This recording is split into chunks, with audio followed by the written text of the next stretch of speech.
In the days when the judges ruled Israel, there was famine in the land. So Elimelech of Bethlehem in Judah took his wife Naomi and their 2 sons, Mahlon and Chilion, and went to sojourn in the country of Moab. The land was barren, but their hearts held hope. Hope that somewhere beyond the hills God might yet provide.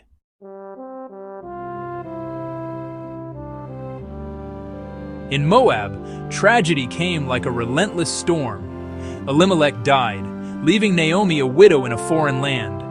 Her sons took Moabite wives, Orpah and Ruth, but after 10 years, both sons also died. Naomi's laughter faded into mourning. Her home was empty. Her heart was heavy. She heard that the Lord had visited his people, that there was bread again in Bethlehem. So she arose to return home.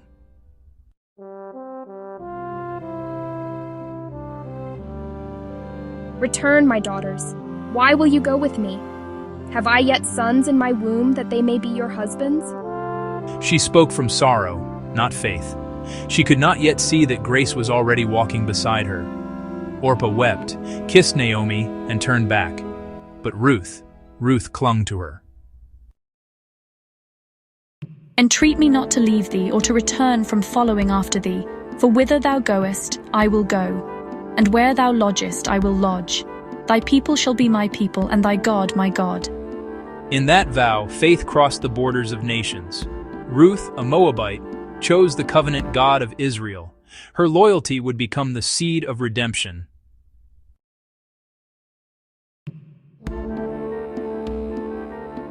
When Naomi and Ruth returned to Bethlehem, it was the beginning of barley harvest.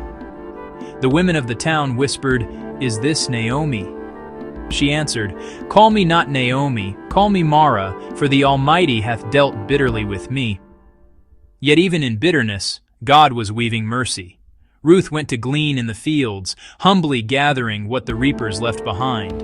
And by divine providence, she found herself in the field of Boaz, a man of valor, a kinsman of Elimelech.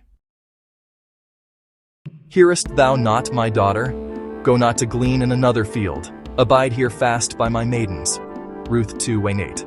Boaz saw in Ruth not only diligence, but devotion, a woman of noble faith who sought refuge under the wings of the Lord. At Naomi's counsel, Ruth came softly to the threshing floor. In an act of humble request, she said, Spread thy skirt over thine handmaid, for thou art a near kinsman. Ruth 3:9. This was no scandal, but sacred covenant language, a petition for redemption under the law of the kinsman redeemer, Goel. Boaz, righteous and wise, promised, "Fear not, I will do to thee all that thou requirest." Ruth 3:11. Boaz stood before the elders of the city. He redeemed the land that was Elimelech's, and he took Ruth the Moabitess to be his wife.